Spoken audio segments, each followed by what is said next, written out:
a hacer un esfuerzo por recapitular lo que aquí se ha dicho y dejar claro por qué vamos a votar en contra.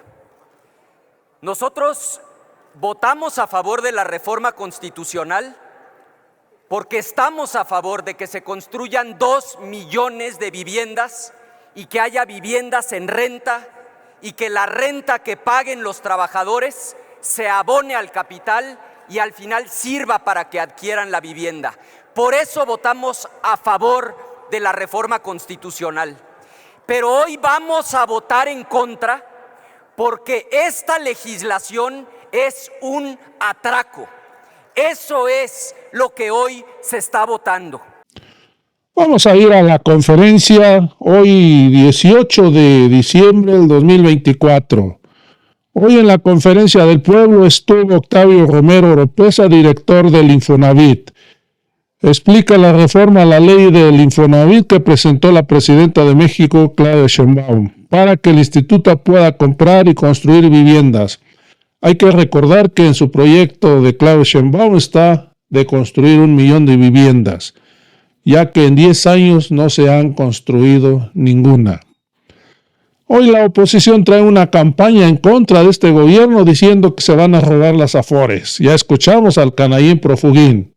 Hoy están muy preocupados por el pueblo de México estos señores, siendo que había una gran corrupción en el gobierno de Felipe Calderón y Enrique Peña Nieto. Hoy están acusando que va a haber un nuevo consejo y que va a estar integrado por un consejero de los trabajadores, uno de los empresarios y 3 del gobierno. Una gran mentira. Va a haber un nuevo consejo donde va a haber 4 consejeros de los trabajadores, 4 empresariales y 4 del gobierno. Hoy también se denunció que hay una gran corrupción, que las viviendas en los gobiernos de Peña Nieto y Felipe Calderón se vendían hasta 4 veces y las notarías estaban coludidas. Además, se denunció que ganan lo doble que la presidenta de México y se han amparado. Y lo peor aún, el director Octavio Romero Oropeza, siendo director del Infonavit, no tiene voto alguno. Estos señores se blindaron para tapar su corrupción. No pueden ser auditados así como lo están escuchando. Amigos y amigas, vamos a ir a la información completa que hoy nos da el director del Infonavit. Amigos, vamos a ir al video. Te invito a que lo veas hasta el final porque está muy interesante. Por si eres trabajador o tienes algún familiar que trabajó y que tiene Afores, es muy importante esta información. Vamos a ir al video. Muy buenos días, amigas y amigos de los medios de comunicación. Pues nos encargó la Presidenta de la República que les platicáramos un poquito acerca de la reforma a la ley del Infonavit y pues procederíamos con una pequeña presentación. Bueno, a lo mejor no tan pequeña. Por favor. Después de Octavio vamos a tener una conversación remota con Juan Ramón de la Fuente, que está en Estados Unidos. Adelante. Por favor, la primera. Bueno, empezaríamos diciendo que el Infonavit se constituyó en 1972 a fin de garantizar el derecho a la vivienda de los trabajadores. Durante 15 años, después de 1972, operó con normalidad su función primordial, que era dar crédito barato a la derechohabiencia. Sin embargo, a partir de 1987 y hasta el inicio de la administración anterior del licenciado López Obrador, de manera inexplicable se entregaron créditos cuya característica fue que, a pesar de que los derechohabientes realizaban sus pagos correspondientes, lejos de bajar, subían los créditos. Esto los convertía en créditos impagables. El resultado de este diseño de financiamiento provocó que al día de hoy la cartera del Infonavit, que consta de 6.2 millones de créditos, tenga 4 millones en condición de impagables. La que sigue, por favor. Aunado a lo anterior, en los últimos 10 años no se ha construido vivienda para los trabajadores de menores ingresos, por lo que actualmente existen 7.3 millones de derechohabientes que pueden acceder a un crédito, pero que en el mercado no encuentran vivienda acorde a sus capacidades económicas. Es de destacar que en el gobierno del presidente Andrés Manuel López Obrador se instrumentaron medidas en beneficio de la derechohabiencia del Infonavit, sobre todo las que derivaron en el cambio de modelo de créditos impagables y en el establecimiento de políticas que prohibían desalojo de familias que caían en falta de pagos. En el gobierno del presidente López Obrador se dejaron de otorgar créditos impagables. A partir de ese gobierno los créditos son normales, son correctos y ya no se desalojaron familias durante su administración. Lo mismo en la administración de la presidenta Claudia Sheinbaum. La que sigue, por favor. ¿Cuáles son las propuestas de reforma? Continuar diciendo que el incremento en la generación de empleos, así como el incremento del salario mínimo que de manera histórica se impulsó en la administración pasada, también jugaron a favor de los trabajadores, pues los recursos del Fondo de Vivienda aumentaron más de 5 veces, al pasar de 140,000 millones en 2018 a cerca de 800,000 millones al cierre de la administración del presidente López Obrador, al cierre de este año. Por la configuración corporativa que tiene el Infonavit en la actualidad, la presidenta de la República planteó una reforma legal que equiparará la gobernabilidad del Infonavit con la del IMSS, manteniendo el sello tripartita que distingue a ambas instituciones. Bajo esas consideraciones, la reforma contempla, entre otras cosas, lo siguiente: un sistema de vivienda con orientación social que se amplía en 3 vertientes: crédito barato y suficiente, es decir, para que tengan acceso a vivienda derechohabientes que ganan menos de 2 salarios mínimos. El desarrollo de vivienda, es decir, el Infonavit va a tener la posibilidad de comprar terrenos, recibirlos en donación y construir vivienda. Y el arrendamiento social con opción a compra. Los trabajadores van a poder rentar sin exceder el pago del 30% de su salario para que tengan acceso a una vivienda adecuada. La que sigue, por favor. Ah, caray, ¿nos regresamos? No. Sí. La constructora del Infonavit realizará proyectos de desarrollo inmobiliario para los trabajadores que menos ganan y que históricamente no han tenido acceso a una vivienda barata y suficiente. Actualmente existen 7.3 millones de derechohabientes con ingresos de menos de 2 salarios mínimos que ya tienen derecho a un crédito para adquirir una vivienda de interés social, solo que estas no existen en el mercado. Estos 7.350.000 trabajadores se componen por 3.200.000 mujeres y 4.140.000 hombres. La que sigue, por favor. La empresa constructora de vivienda se hace indispensable por lo siguiente: durante los últimos 10 años se ha reducido notablemente la construcción de vivienda en general, particularmente la de interés social, con un valor promedio de 550,000 pesos. Aquí podemos observar en esta gráfica las construcciones de vivienda totales año por año que están registradas en el Registro Único de Vivienda, y el color rojo indica la vivienda de interés social. Vemos que en el 2016 se construyeron 264,000 viviendas, de las cuales la mitad, un poquito más de la mitad, eran de interés social.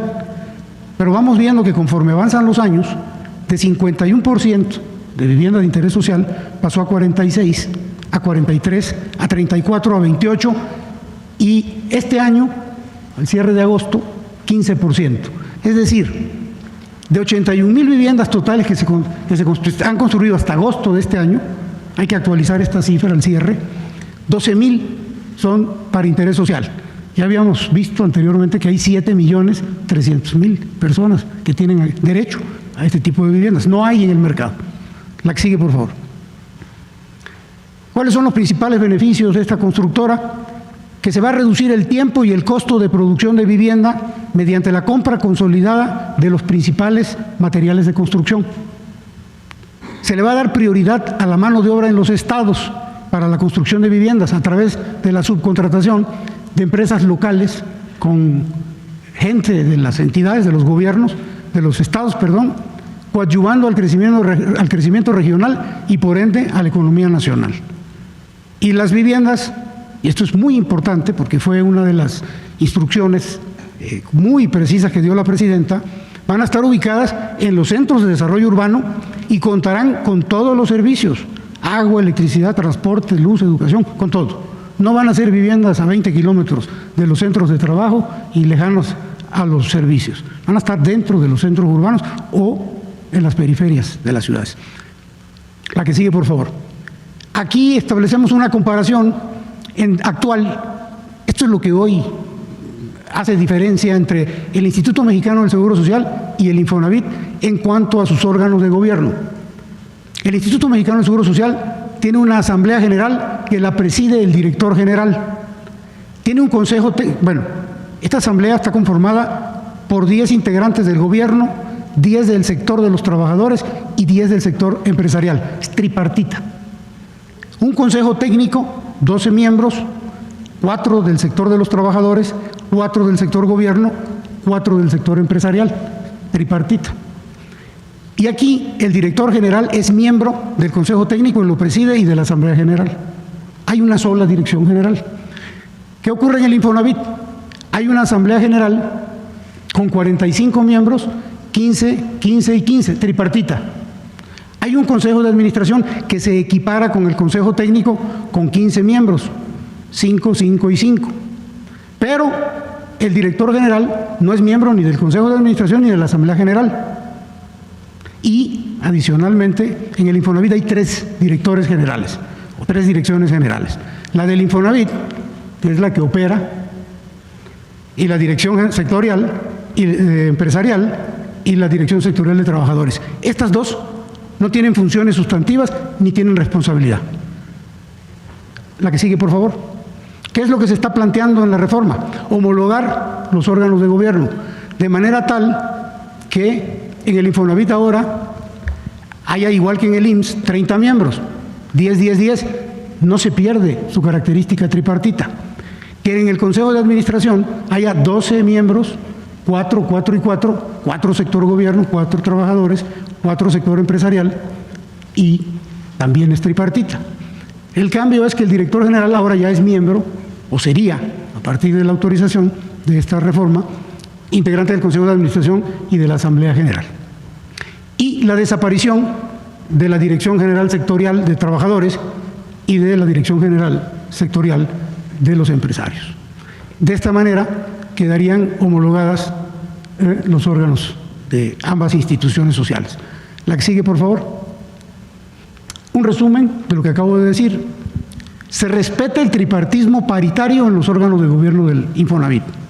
Se homologa el esquema de gobierno al del IMSS. El director general, como representante del Ejecutivo, será nombrado y removido directamente por la Presidenta de la República. Hoy no sucede así. Hoy la Presidenta propone y la Asamblea decide. Se eliminan las direcciones sectoriales de trabajadores y empresarial que no tienen funciones sustantivas ni responsabilidades, pero sí tienen prerrogativas y percepciones económicas muy por encima del sueldo de la Presidenta de la República. Sí, no tienen responsabilidades, no tienen funciones, pero ganan más que la Presidenta de la República. Y se termina con el esquema, y esto es importante, del pago por asistencia a sesiones de la Asamblea, del Consejo, de los comités y de las comisiones, de los integrantes de los sectores. Cada uno de los integrantes que asiste a una asamblea, a un consejo, a un comité, a una comisión, cobra por asistencia entre 60 y 90 mil pesos por cada sesión. La que sigue, por favor. Esta reforma a la ley va a permitir un mayor control y vigilancia de los recursos provenientes del ahorro de los trabajadores. Me explico. Al existir 3 direcciones en el instituto, en el Infonavit, se diluye la línea de responsabilidad y los órganos de control al interior del Infonavit resultan ineficaces. Solo se realizan observaciones administrativas irrelevantes, dado que no se atacan los verdaderos actos de corrupción que se han venido dando. Con la reforma no solo va a existir una responsabilidad directa, trazable y transparente en el manejo de los recursos, sino que permitirá, como hoy no sucede, la fiscalización por parte de la Auditoría Superior de la Federación. Hoy no permiten que la Auditoría Superior haga auditorías al fondo. Y eso lo vamos a ver un poquito más adelante con algunos ejemplos. Tanto el sector empresarial como el de los trabajadores se han opuesto a la fiscalización de la Auditoría Superior al grado, ojo con esto, de ordenar a la anterior Dirección General del Infonavit a ampararse contra sus resolutivos. La que sigue, por favor. Estas modificaciones al marco normativo del Infonavit van a evitar que se vuelvan a presentar casos de corrupción como los que les vamos a presentar a continuación. Caso Telra Realty. Esta es una empresa. En el año 2014 se contrató a esta empresa para diseñar y operar una plataforma para administrar soluciones de viviendas de acreditados que cambian del lugar en donde residían. Está medio complicado entender el objeto del contrato. Lo que sí es fácil de entender es que el monto de este contrato eran 100 millones de pesos y esta empresa tenía 2 años para establecer la plataforma. Cuando se venció ese plazo de 2 años, la empresa Telra no entregó el servicio contratado. Debió haber sido penalizada en ese momento, porque no cumplió. Pero fíjense bien, contrario a ello, no solo no se le penalizó, sino que el Consejo de Administración autorizó el pago de una indemnización por un monto de 5,000 millones de pesos. Esto a mí me cuesta mucho trabajo. 2016 fue eso. Sí. Cuesta mucho trabajo entenderlo porque lo primero que cuando yo me enteré de esto, cómo a partir de un contrato de 100 millones, cómo a partir de un incumplimiento que debió haber sido una penalización, en lugar de penalizar, pagas, pero pagas 5,000 millones como indemnización. La empresa estaba conformada por 5 socios. 2 socios de Telra devolvieron 2,000 millones de pesos cuando se dieron cuenta que estaba medio chueco el asunto. Pero 3 se han negado a devolver 3,000 millones restantes. Esos 3,000 millones andan volando. Uno de los argumentos que se usó para pagar esta indemnización y que obra en la carpeta de investigación es el siguiente que les vamos a poner a su consideración. Este documento que les vamos a presentar es atribuido al despacho legal White & Case, presentado por la Dirección Sectorial Empresarial del Infonavit. Ojo con esto. Como justificación para el pago de la indemnización de los 5,000 millones y que obra como prueba en la carpeta de investigación. El documento que van a ver ustedes a continuación supuestamente justifica por qué un contrato de 100 millones de pesos que no cumplió la empresa debe de cobrar una indemnización de 5,000 millones. No era de 5,000, era como de 7,000, pero hicieron una rebajita, la dejaron en 5,000.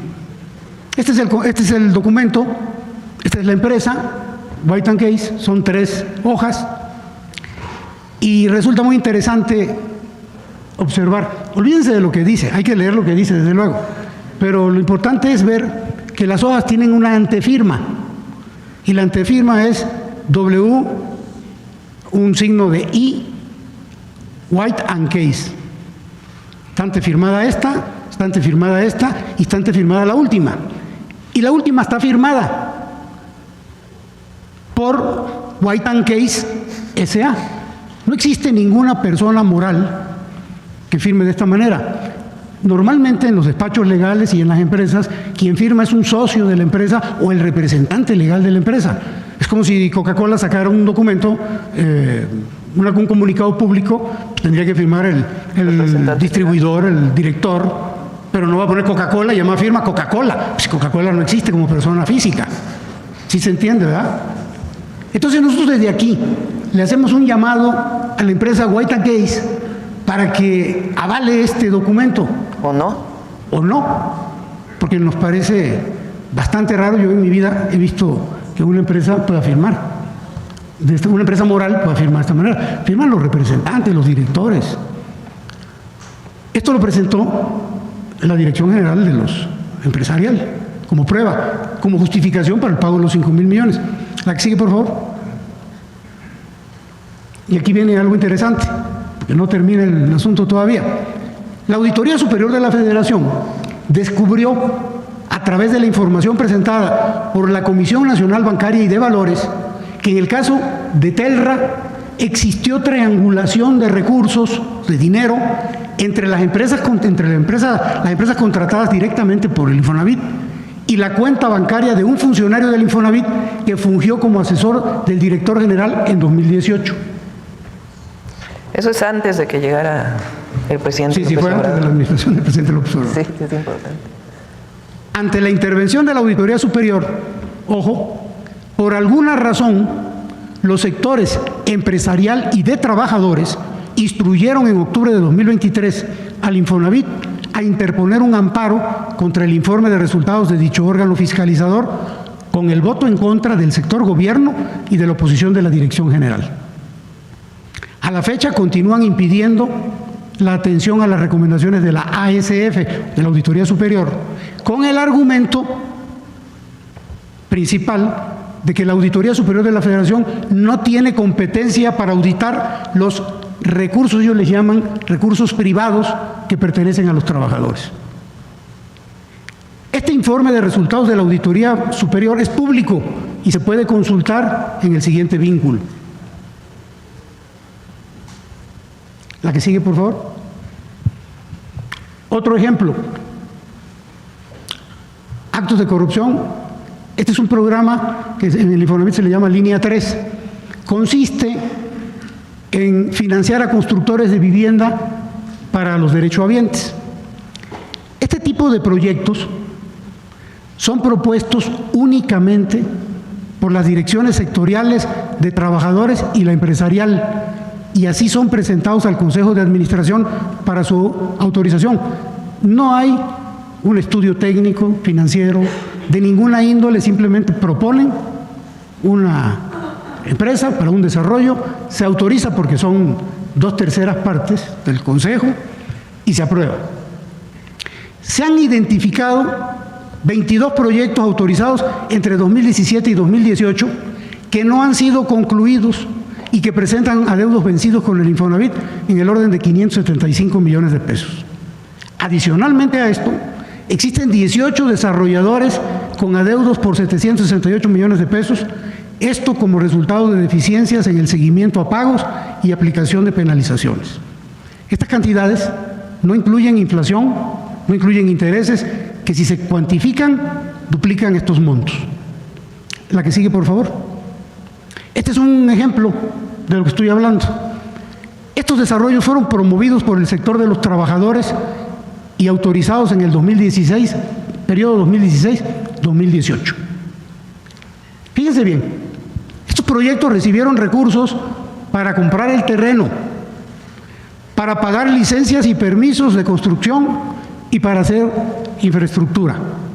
O sea, la empresa no tenía ni para el terreno ni para los permisos, El terreno vale un poquito más. En el resto de los proyectos no se construyó ninguna de las empresas aprobadas. Lo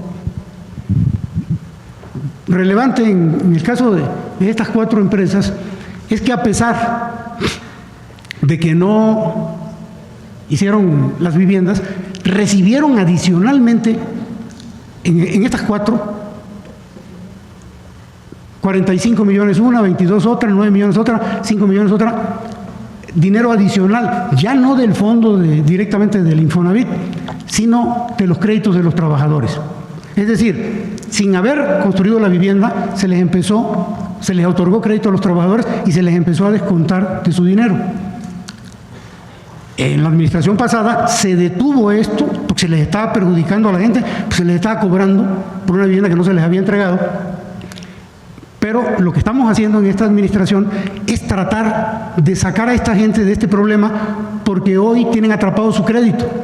Hoy no pueden disponer de dinero, ni tienen la vivienda porque no la terminaron, ni pueden sacar un crédito, están sin vivienda, tienen congelado porque tienen atrapado su crédito.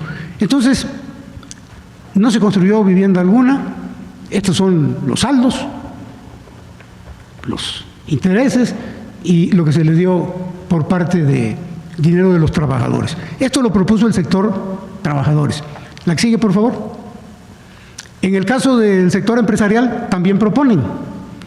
En estos casos, del 2013 al 2018, estos proyectos propuestos por el sector empresarial recibieron recursos de Infonavit para terminar viviendas y otorgar viviendas a trabajadores mediante créditos.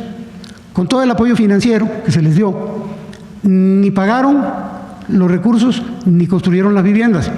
Funcionaba más o menos así.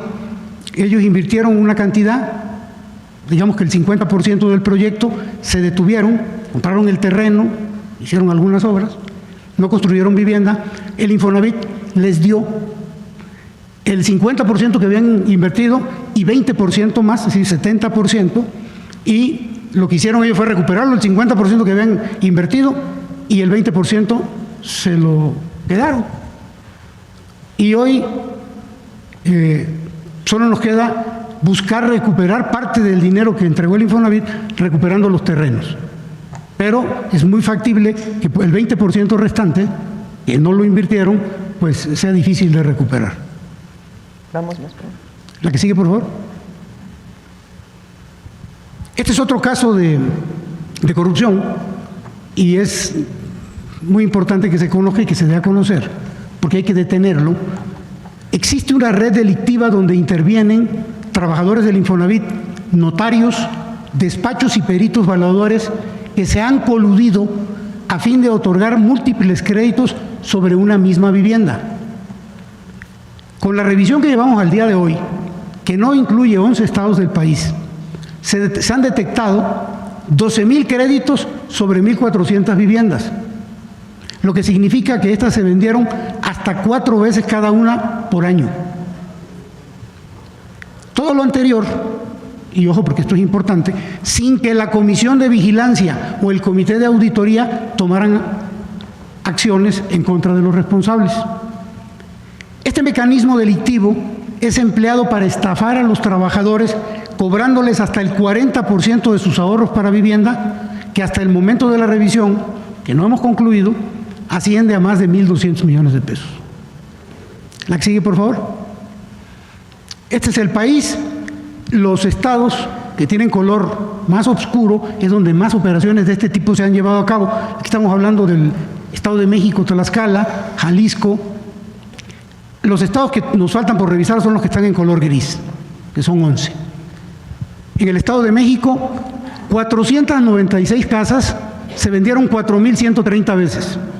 En Jalisco, 239 casas, las mismas, se vendieron 2,037 veces. En Baja California, 205 casas se vendieron 1,696 veces. Y así sucesivamente, lo que nos da las 1,400 y las 12,000 ventas. La que sigue, por favor. Voy a tratar de que se entienda el mecanismo. En el Estado de México, 3 notarios, con 2 despachos de evaluación, con 3 peritos evaluadores, con 3 controladores y 6 trabajadores del Infonavit, vendieron 496 casas 4,130 veces. En Jalisco, 3 notarios, un despacho, un perito, un controlador, 2 trabajadores del Infonavit, vendieron 239 casas 2,037 veces. Y así sucesivamente. Tlaxcala es relevante porque aquí 35 casas se vendieron casi 800 veces y aquí operó, al igual que en Sonora, un notario, un despacho, un perito, un controlador y un trabajador del Infonavit. Es decir, la red está más que clara de cómo opera. Son las mismas personas. Espero no haberles enredado.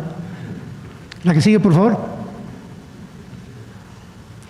Y para finiquitar este ejemplo, hablar nada más de los notarios. En el Estado de México hay 2 notarios que en esta red resultan relevantes, porque este notario, el notario 1, 240 casas las vendió casi 1.600 veces. Desde luego, en conjunto con la red. El notario 2, también del Estado de México, 158 casas, 937 veces. Y así sucesivamente. Tlaxcala es importante porque 53, este notario, 53 casas las vendió 230 veces. Se hizo escrituras 230 veces. Creo que se ejemplifica el mecanismo y la red de complicidad. El siguiente ejemplo, por favor. Este es otro que llama la atención, porque en el 2019 el Infonavit informó, esto ya había ocurrido en la administración pasada, el Infonavit informó a la Unidad de Inteligencia Financiera el pago de más de 3.600 millones de pesos a 4 despachos plenamente identificados.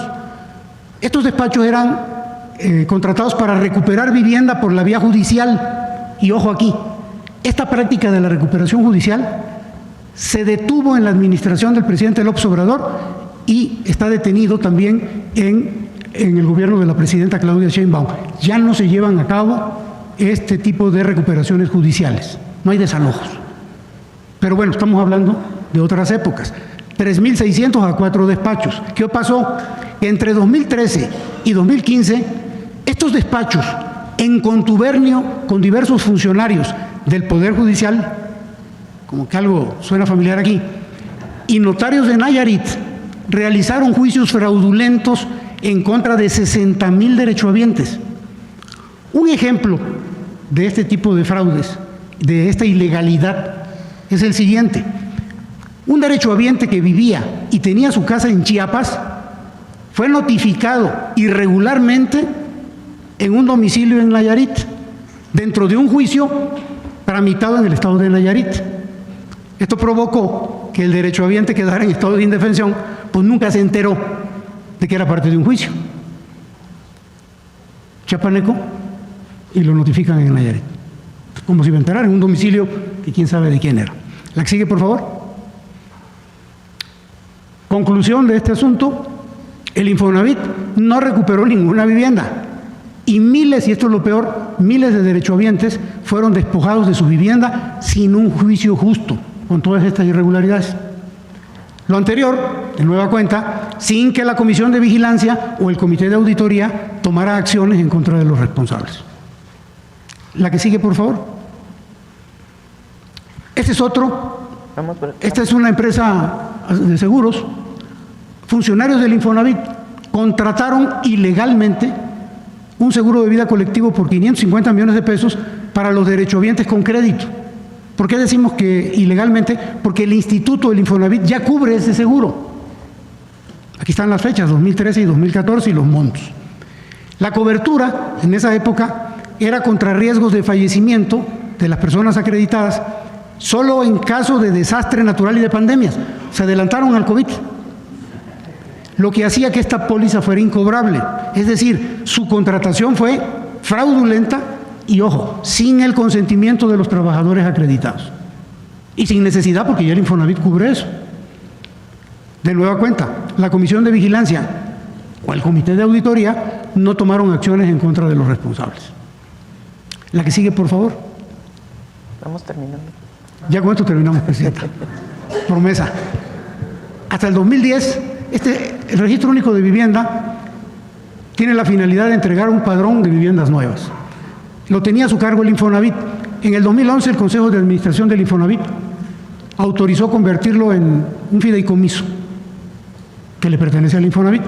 Ese fideicomiso genera recursos porque la información que da el Registro Único cobra por la entrega de esta información, pero ese ingreso no debe ser calificado como una utilidad, toda vez que se debe reintegrar al ahorro de los trabajadores. En la sesión de julio de 2024, el Comité Técnico del RUP, donde participa el sector empresarial y de trabajadores, instruyó el pago de las utilidades del RUP. En noviembre pasado, el director del RUP gestionó el pago, como el pago de utilidades, a pesar de que un servidor dio instrucciones de no hacerlo. Se repartieron las utilidades. En esta administración, como resultado de eso, 3 funcionarios han sido cesados y están analizando acciones las acciones legales correspondientes. Yo creo que esta es la última, ¿verdad? Falta una. Se me va a enojar la presidenta, yo creo que ya me va No, dale. Nomás. ¿Cuál falta? ¡Ah! Esta es buenísima, presidenta.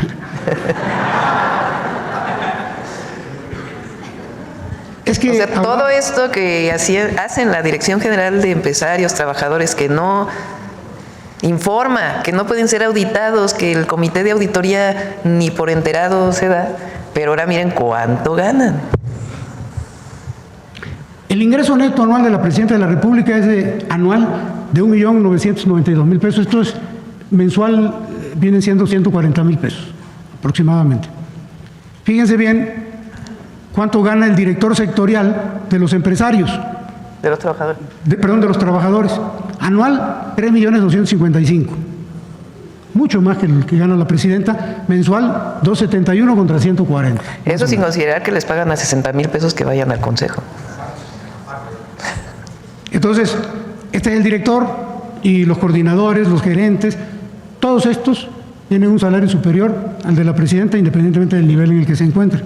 Estamos hablando de la Dirección General de los Trabajadores, de los que representan a los trabajadores. Y en el caso de la dirección... Casi como el salario mínimo. Más, la Dirección Sectorial Empresarial por lo mismo. El director tiene un ingreso mensual de 262 contra 140 y sus subalternos, o los niveles inferiores, también con un ingreso neto mensual superior al de la Presidenta de la República. En el caso del secretario general del Sindicato de los Trabajadores del Infonavit, tiene un ingreso anual neto de 2.2 millones, que equivale a 185.000 pesos mensuales, superior al salario de la Presidenta. Todo esto se paga con el ahorro de los trabajadores. Y yo creo que ahora sí, Presidenta. Hay más, pero ya la Presidenta me lo impidió que yo... A la siguiente, vamos, al segundo capítulo. Pero con eso segunda parte. Presidenta, sí. Los datos. Creo que esto ejemplifica... Sí, si hay denuncias y se van a presentar más denuncias de lo que se encuentra. De 2000 fue el director de Infonavit, después fue Alejandro Murat y después David Penchina, que fue el de la reforma energética. ¿Habrá acciones legales en contra de esos exdirectores del 2000? El tema que se están planteando aquí, más allá de las posibles responsabilidades que pueda tener alguno de ellos, es que la estructura orgánica del Infonavit impide que la Auditoría Superior de la Federación audite los fondos. Imagínense que obligaron a Carlos Martínez, el anterior director del Infonavit, a que se amparara por una resolución del Consejo de Administración. El director general no tiene voto en el Consejo. No hay responsabilidades frente al director empresarial y de los trabajadores. Entonces, lo que estamos planteando con la reforma es un cambio en la estructura del Infonavit. Que sea transparente, que los trabajadores tengan la certeza de que están bien cuidados sus ahorros, que haya absoluta transparencia en la asignación de viviendas, en la asignación de créditos, y que tenga una estructura pues que permita un control y una auditoría. Entonces, contrario a lo que está diciendo la oposición o algunas personas que ni siquiera son los trabajadores o las y los trabajadores, contrario a ello, lo que queremos con esta reforma es que haya transparencia y controles y que no se den estos actos de corrupción que ni siquiera después pueden ser sancionados porque resulta que el Infonavit tiene una estructura donde ni siquiera dejan entrar a auditar. Entonces, eso es lo que está en el fondo del cambio a la ley del Infonavit, que puede tener mejoras, no decimos que no, pero el fondo de la ley es una estructura que permita transparencia, que permita dirección, que permita control claro sobre los ahorros, para que los trabajadores puedan tener la certeza de que no se están mal utilizando sus fondos. Control en el sentido de control público, pues, de transparencia. Entonces, eso, más aparte, que se puedan construir viviendas de interés social y que no solamente el Infonavit sea un fondo de ahorro que distribuye recursos a desarrolladores inmobiliarios, sino que sea un fondo de ahorro que permita pues, que los trabajadores puedan tener vivienda, que al final ese es el objetivo central del Infonavit, el derecho a la vivienda. Entonces, se está trabajando para poder ayudarles y presentar la denuncia penal, porque administrativa, ¿a quién? al propio Consejo de Vigilancia, que son ellos mismos. Pues por eso queremos que sea externa la vigilancia.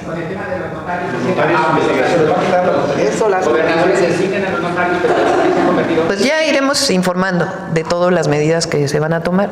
Lo que nos interesa ahora es que sepan que el objetivo de la reforma a la ley pues es erradicar la corrupción, que sea transparente el uso de los recursos para los trabajadores, que son sus fondos de ahorro que permiten que puedan tener vivienda, y generar un esquema donde también participe la vivienda privada, los desarrolladores privados, sobre todo estatales, sociales de vivienda, pero hacer vivienda social, que es el objetivo central del Infonavit.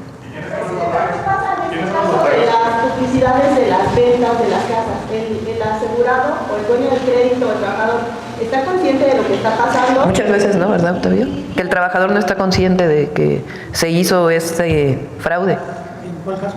En el caso de las viviendas que se vendieron no sé cuántas veces. No, bueno. También saber si alguno de estos órganos autónomos, porque algunas veces se han pedido a MINAE información al respecto y está cerrado, entonces sería una forma también de saber que existen, pero no hacen la actividad para la que fueron creados, ¿no? Gracias. A ver, vamos a hacer una cosa. Contesta, Octavio, el tema de si los trabajadores llegaron a estar informados de estos fraudes en distintos casos, y la próxima semana, y seguimos pues, en las siguientes semanas, porque esto es muy importante para las y los trabajadores que tienen su dinero en el Infonavit. Y para el país. Esta pregunta es muy importante y qué bueno que... Ay, Diosito. Qué bueno que se hace, porque el Fondo de Vivienda de los Trabajadores tiene como finalidad que el trabajador tenga derecho a un crédito para vivienda, pero hay trabajadores que no ocupan ese fondo para vivienda porque a lo mejor heredaron una casa, no necesitan la vivienda. Ese dinero, el día que ellos se retiren, se va a su jubilación, no se pierde, siempre es de ellos.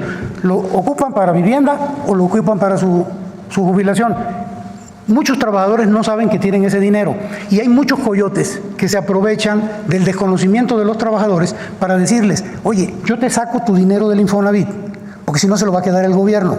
Engañan al trabajador, claro, yo te lo saco a través de estas redes de complicidad, pero te quito el 30 o el 40% de ese monto. Entonces, el trabajador engañado a veces acepta la operación, se saca el dinero a través de esta red de corrupción, se saca el crédito, se compra una casa, se vuelve a vender, se le da el dinero al trabajador menos su 40% correspondiente, y como esto es múltiple, se crea un fraude tipo pirámide, en donde al final del día el último es el que va a pagar. Hemos descubierto casos, en el caso de la venta masiva, en donde al final empiezan a suplantar identidades, agarran el nombre de un derechohabiente que ni siquiera sabe, le falsifican los documentos y sacan el crédito a su nombre para empezar a tapar los huecos que se van generando. Pero entonces es parte de un engaño y es importante que los trabajadores sepan que su dinero está absolutamente seguro y que lo pueden usar para adquirir vivienda o para su retiro en el caso de que no requieran la vivienda. Presidenta, no sé si con esto. ¿Esas viviendas no están registradas en el registro público? Sí. En algunos casos sí, porque el notario, pero se venden varias veces, pues es el notario, por eso dice el director del Infonavit que hay notarios involucrados en estas redes, lamentablemente, y hay notarios buenísimos, muy honestos, pero hay algunos que lamentablemente están aquí, todo esto pues se va a denunciar. Presidenta, Si quieren vamos a dejarlo aquí, el tema Infonavit, porque ya vamos avanzados y además ya vamos a informarlo en el siguiente capítulo.